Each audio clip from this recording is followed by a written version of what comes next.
Hello, citizens of YouTube land. Hey, It's your president and your VP, and we're back with a very special one for you guys today. Because today we're celebrating 40 years of A Nightmare on Elm Street. Yes, I know it's a little bit early for you, A Nightmare on Elm Street aficionados out there, because the movie came out November 9th of 1984. And it well, made. I'm going to be at college that day. Yeah, so we wanted to get this done for you guys while we were together here, because you get to see us and you get to hear us talk, both of us. So Yeah. It's a win-win today. The budget for this movie was $1.1 million, and it made $57 million at the box office. Holy cow. I figure even if they did another additional $1 million for marketing or whatever, this movie made buku bucks. Yeah. And furthermore, for those of you who are interested, and for once we actually agree with this, currently a 95% on Rotten Tomatoes. Now that is absolutely astounding for a horror film, because there aren't too many films that get that high, let alone horror films that get that high. Also, this movie was directed by Wes Craven, and it stars Robert Englund and Heather Langenkamp. And 40 years before Amber Heard and drugs and alcohol, Johnny Depp in his first appearance. Yeah, no, it's awesome,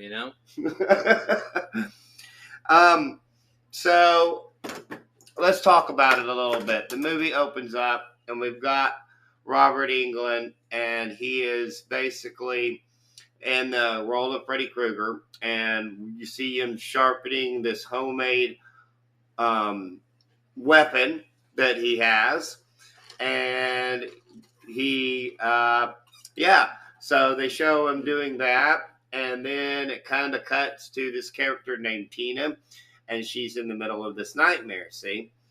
And at first, you think she's going to get away. And at first, she does. But our friend Freddy is not quite done messing around with her. Or her friend Nancy, because they dream the same dream. And they dream about him, and they are at school the next day. And you meet her boyfriend, Rick, and he's kind of this tough guy persona. Tina's boyfriend is. And Johnny Depp's character is actually, kind of geeky in a way, I guess. And it's definitely not the Johnny Depp that you're going to come to know, because, as I mentioned earlier, all these things hadn't happened to him yet. So there's no Jack Sparrow type performance here. He's pretty bland. He's not great, but he gets better. 40 years of acting will do that for you. He gets better, and Tina and her friends are discussing the man that they dreamt about, and of course it's Freddy Krueger. Now, Tina and Rick decide that they're going to have some alone time with each other. And this is later on. But it's still a few minutes into the movie. So it kind of speeds by pretty quick up to, what's going to happen to Tina. And what happens to Tina is, first, she's going to have another nightmare.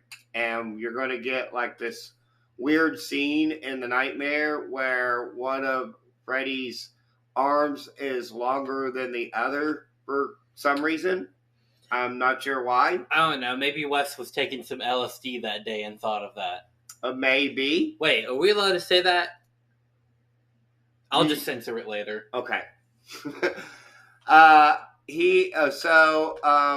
We have the nightmare, and she wakes up, and this is after her and Rick have alone time, and she wakes up, and she basically says, "What do you want?" And whoever you are. Okay. Now, at this point, are the Freddy Krueger looking weirdo named, well, Freddy Krueger. He decides he's going to mess with Nancy a little bit by Casper the Friendly ghosting his way through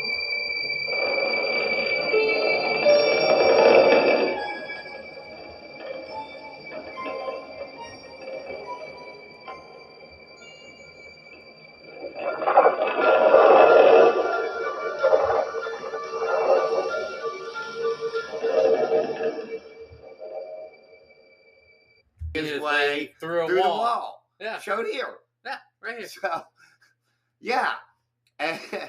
And so it doesn't work. So he decides he's going to back off for a little bit and go chase Tina around again. So he does. And he ends up making her sleep with the fishes. And he's able to blame Rick at the same time. But he's not quite done messing with Rick either, because apparently Rick had been dreaming about him too. And so he decides, Freddy, meaning, I'm not, at this point, they're about 30 minutes into the movie, and I was kind of wondering, and now I've seen it numerous times, because obvious, full disclosure, guys, A Nightmare on Elm Street is a classic, but there are certain things that just don't quite add up. And one of them being is that you're pretty much supposed to believe that you can only, at this particular point, right, that you're only supposed to be able to dream of Freddy Krueger within your dream. You're only supposed to be able to, like, see him and whatnot in your dream. However, okay, he's messing with Rick because Rick is now in a jail cell because he got caught. And so he's messing with Rick, and he's going to make Rick kind of self-sleep with the fishes. And so... Which, by the way, we were watching that particular moment at, like, twice the speed. It's hilarious, by the way, if you decide to do it that way. Like, it was really funny, too. I'm like, listen, just watching anything at double speed just makes it 10 times more funny. And if you watch it in slow-mo, it becomes a drama. Yeah, yeah. If you watch anything at double speed, it becomes a comedy. So, Nancy and Glenn, that's Johnny's character's name. He plays Nancy's boyfriend, by the way. Just so you know. They show up, and they demand to see Rick. And the request is denied, and they go outside, okay, and they see Freddy helping Rick kind of self-sleep with the fishes. And this is where I was like, now wait a minute. Now, maybe Rick could see him because he's asleep, but how could Nancy if she's awake? So at this point, it's kind of like, I don't know, maybe they might have insinuated that she was dreaming. And in that particular scene, Freddy somehow, like, it can manipulate stuff in the real world, and so you can see that because, like, even though technically Glenn was already awake, you saw his mother. This is later on in the movie, but you saw his mother walk in as there's this geyser of blood that just. Which, okay, now that he brings that part up. Let's talk about that for a moment, because you see that, and we're going to show that right here. Now we're going to have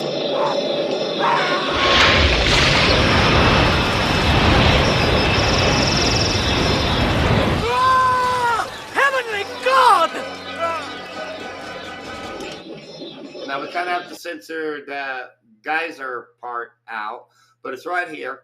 And the reason why we bring this clip up is because, okay, there's a very similar scene in Sam Raimi's Army of Darkness, in which one of the medieval guards tosses their enemy into a pit, and then you also see a geyser of blood come out after he does that. Now, this particular scene here had put a tepid into Johnny's performance in this film, and all I can say is that He got a lot better over the years, guys. Okay, so back up a little bit because Rick does, in fact, actually, and we watched it on double speed, but he does, in fact, get help to be made to sleep with the fishes himself. And so Nancy starts to understand that things are going on. So she starts to research a little bit and starts to find out what she's dealing with. And it turns out that our boy Freddy Krueger in this movie is a CK, because you can't really even say that on YouTube. So you can just kind of make your own abbreviations from there, guys. But he's a CK, and he's an evil person. Originally, he was supposed to be a CM. A predator. Yeah, a certain type. And we'll leave it at that.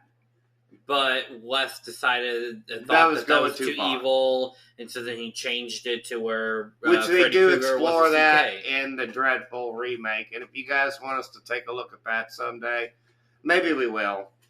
But so getting back to this one, guys. So Rick is gone, and Tina is gone, and now Glenn is also gone. And so Nancy's done her research, and she finds out that he was also killed sleeps with the fishes via a boiler room because the parents decided to take vengeance on him because he's let off via a technicality, which they had him kind of dead to rights. So, with all that being said, she now starts to understand what she's dealing with, and she had even told Glenn to keep her awake, and he couldn't do that, and that's probably why he was like very easily thrown away, more or less. So Nancy starts booby trapping her house, and you guys might wonder, well, how did she get the knowledge to do that? She's Nancy Thompson, don't question it. And also, she's the final girl. She can't die.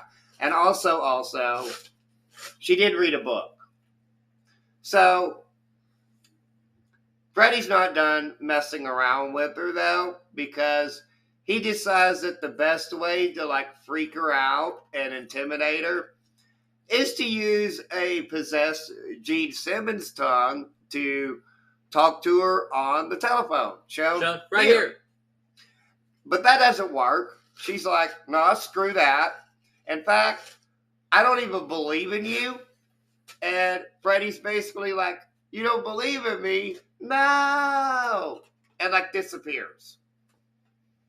And that was supposed to be basically the end of it all because, full disclosure, Wes Craven didn't even really want sequels to A Nightmare on Elm Street.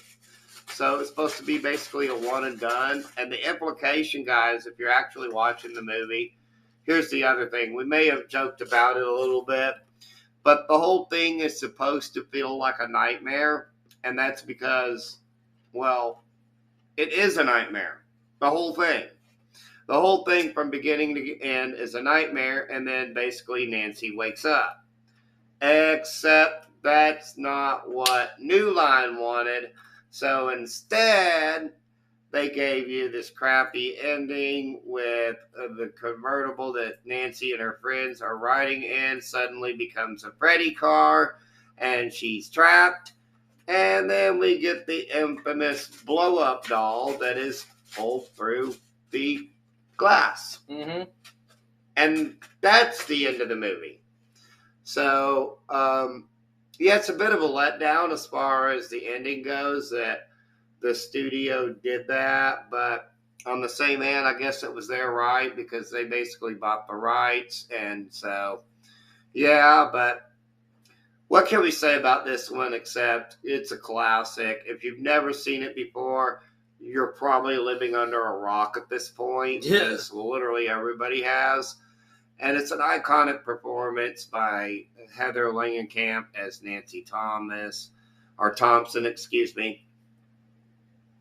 And it's also a tremendous performance by Robert Englund. And one thing that I didn't touch upon in the going through of the movie is Mr. John Saxon's performance as Nancy's father, as he's kind of, having to try to do the whole keep the secret while reassuring his daughter and playing the father. And he does a tremendous job. So props to you, John Saxon. And so I guess it's final rating time. And as if there's any doubt, 5 out of 5. What say you? Also a 5 out of 5. He was chewing on ice, guys. But, yeah, so I guess that'll do it for this one, guys. But, hey, and we haven't done this a little bit in a while, but, so, here it goes. If you have seen A Nightmare on Elm Street, and you believe that it is the worst Wes Craven movie of all time, well, then clearly you have never seen The Hills Have Eyes Part 2. Oh, yeah. The dog has a flashback. The dog has a flashback.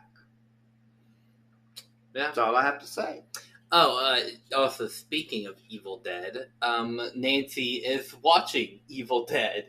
Yeah, a little PS bonus information. Evil Dead is featured in the movie, guys.